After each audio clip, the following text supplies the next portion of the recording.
Durante la Guerra Fría, un error estuvo a punto de desencadenar una catástrofe nuclear. Pero no fue un error soviético, no fue un espía comunista, ni siquiera fue un ataque enemigo. Fue un plan estadounidense, un plan tan ridículo, tan peligrosamente absurdo, que todavía hoy muchos se preguntan, ¿qué estaban pensando? Aviones cargados con bombas nucleares, volando sobre territorio estadounidense las 24 horas del día. Un solo fallo, un solo accidente, una sola chispa, y el mundo entero se habría convertido en cenizas. Esto parece una broma, pero fue real. Hoy te contaré la historia del plan militar más estúpido de la Guerra Fría. Un capítulo oculto, casi olvidado, en el que Estados Unidos estuvo a punto de autodestruirse por accidente. Pero antes de lanzarnos al abismo nuclear, recuerda suscribirte al canal y dejar tu me gusta si quieres más historias tan locas como esta. Porque sí, esto no es ciencia ficción. Pasó de verdad. 1950. El mundo está dividido. De un lado, los Estados Unidos y sus aliados capitalistas. Del otro, la Unión Soviética, con su bloque comunista. No se disparan balas entre ellos, aún. Pero el aire es tan tenso que puede cortarse con un cuchillo. Los dos colosos están atrapados en una danza mortal de desconfianza. Espías cruzan fronteras, radares escanean el cielo y los silos de misiles se llenan como si la Tercera Guerra Mundial fuera a empezar mañana. A esto se le llamó la Guerra Fría, pero lo de fría era solo porque aún no había fuego, porque todo lo demás ardía. En Washington, los estrategas militares no dormían tranquilos. Temían un ataque nuclear sorpresa de la URSS, uno que pudiera borrar Nueva York, Washington o Chicago en segundos. Y por eso se creó un concepto aterrador, pero que definió toda esta era: la destrucción mutua asegurada. Si tú me destruyes, yo te destruyo a ti. Todos mueren, nadie gana. Genial, ¿no? En ese contexto paranoico, los militares estadounidenses se sentaron a planear. Y de esas reuniones salió una idea que haría girar la cabeza de cualquier persona cuerda. ¿Y si mantenemos bombas nucleares volando sobre el país todo el tiempo? ¿Por si acaso? Sí, leíste bien. Bombas volando, todo el día, encima de ciudades estadounidenses. Su nombre oficial era Operación Chrome Dome, un título elegante para algo que, sinceramente, suena a delirio. La idea era simple, en el peor sentido de la palabra. Aviones B-52 Stratofortress, enormes bombarderos nucleares, despegarían cada día, cargados con bombas atómicas activas. Estos aviones volarían rutas preestablecidas cerca de la Unión Soviética, o simplemente darían vueltas sobre el océano Ártico. Pero aquí viene el giro. Siempre habría al menos un avión armado en el aire. Siempre. 24 horas al día, 7 días a la semana, 365 días al año. La lógica era absurda pero estratégica. Si los soviéticos lanzaban un ataque sorpresa y destruían las bases nucleares de EEU, al menos estos aviones ya estarían en el aire, listos para contraatacar. ¿Brillante?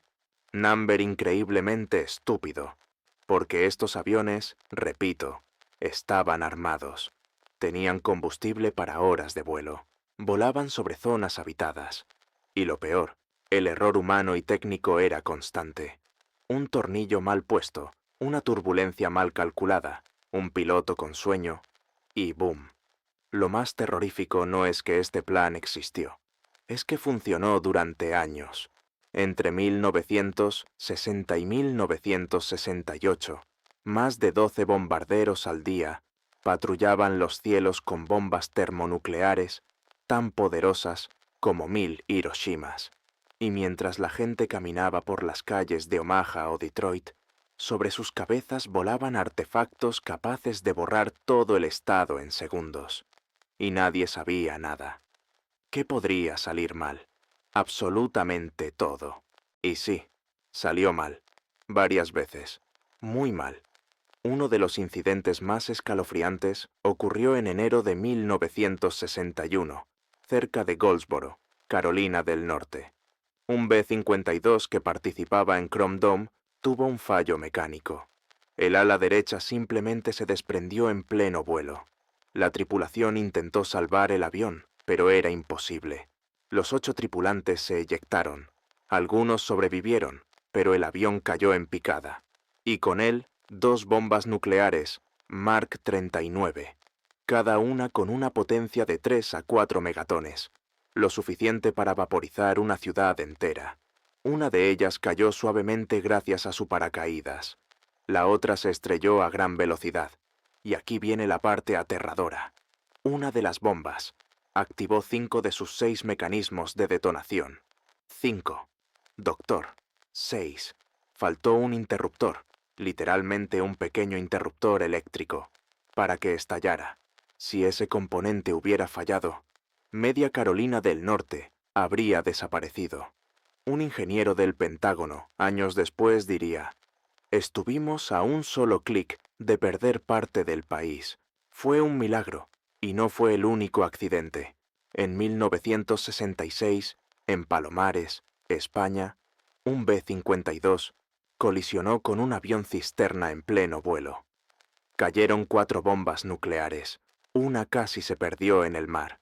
Otras contaminaron el suelo y el aire de un pueblo entero. Y en 1968, otro B-52 se estrelló en Groenlandia, derramando plutonio sobre el hielo ártico. La limpieza llevó décadas. Pilotos dormidos, sistemas de navegación fallando, tormentas inesperadas. Todo tipo de errores posibles ocurrieron, pero aún así, el plan continuaba. Porque según los estrategas, el riesgo de no estar listos para la guerra es mayor que el riesgo de volarnos accidentalmente a nosotros mismos. ¿Perdón? ¿Qué? Mientras aviones con bombas nucleares surcaban los cielos día y noche, y accidentes amenazaban con borrar ciudades del mapa, el gobierno estadounidense guardaba silencio. Nada de conferencias de prensa, nada de advertencias al público, nada de transparencia. Todo estaba clasificado. La existencia misma de la operación Chrome Dome era, para la mayoría de los ciudadanos, un secreto total. Solo unos pocos altos mandos, pilotos y técnicos, sabían lo que realmente estaba ocurriendo. Cuando ocurrió el accidente en Goldsboro, las autoridades emitieron un comunicado vago. Un bombardero se estrelló. No hay peligro para la población. Mentira. Pura manipulación. Los documentos internos del Pentágono mostraban el verdadero pánico. El suelo estaba contaminado. Los militares pasaron semanas excavando en silencio los restos de la bomba, intentando recuperar los componentes más peligrosos. No podían permitir que el mundo, ni su propio pueblo, supiera lo cerca que habían estado de un desastre atómico. Y si eso suena a película de conspiración, espera.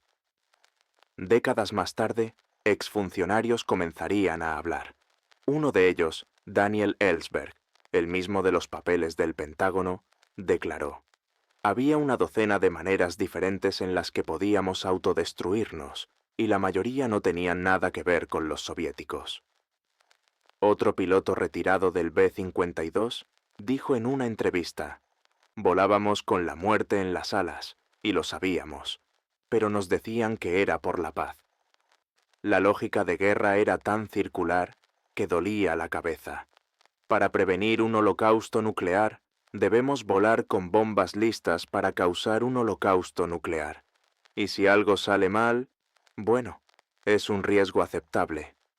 El cinismo era tan espeso como la nube de plutonio sobre Palomares.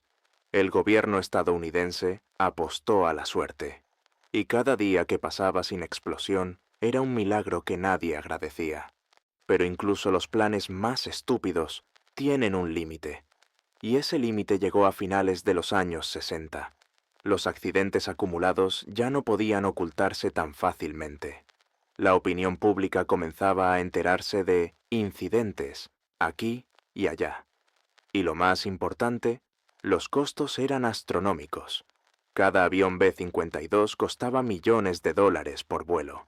El mantenimiento era constante. Las tripulaciones estaban agotadas. Los errores humanos aumentaban. Y además, ¿realmente servía de algo? La tecnología de misiles intercontinentales había avanzado. Los bombarderos eran ya lentos, vulnerables, obsoletos.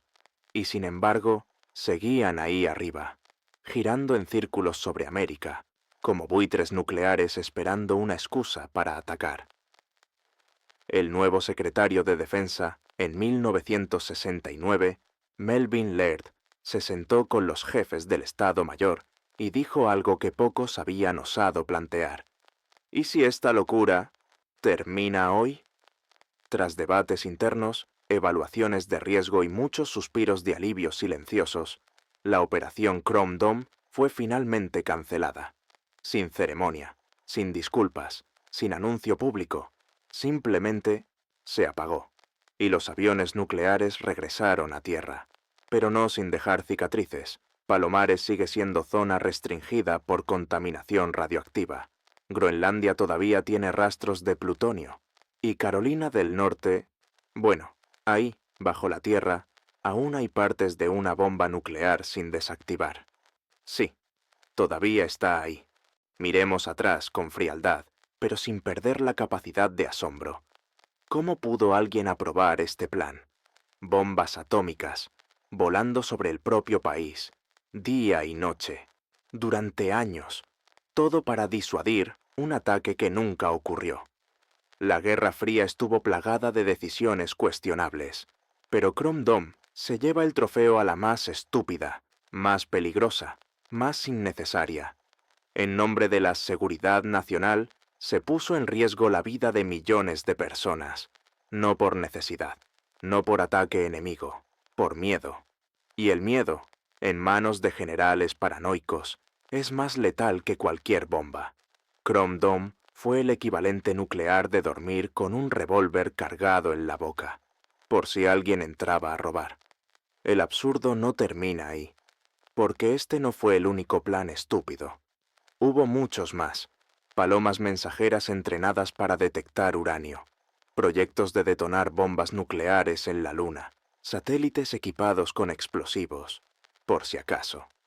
Pero pocos llegaron tan lejos, durante tanto tiempo, con tantas posibilidades de catástrofe como este. Y así, por poco, Estados Unidos casi se destruye a sí mismo, por culpa de su propio plan, un botón activado por error, un ala desprendida, una señal mal interpretada. Eso era todo lo que separaba la paz de la aniquilación. Y sin embargo, seguimos aquí. Contra toda probabilidad. ¿Conoces otro plan militar tan estúpido como este? Déjalo en los comentarios. Y si te gustan estas historias que parecen sacadas de una novela de ciencia ficción, pero son totalmente reales, suscríbete al canal y deja tu like. Porque el pasado está lleno de locuras, y alguien tiene que contarlas.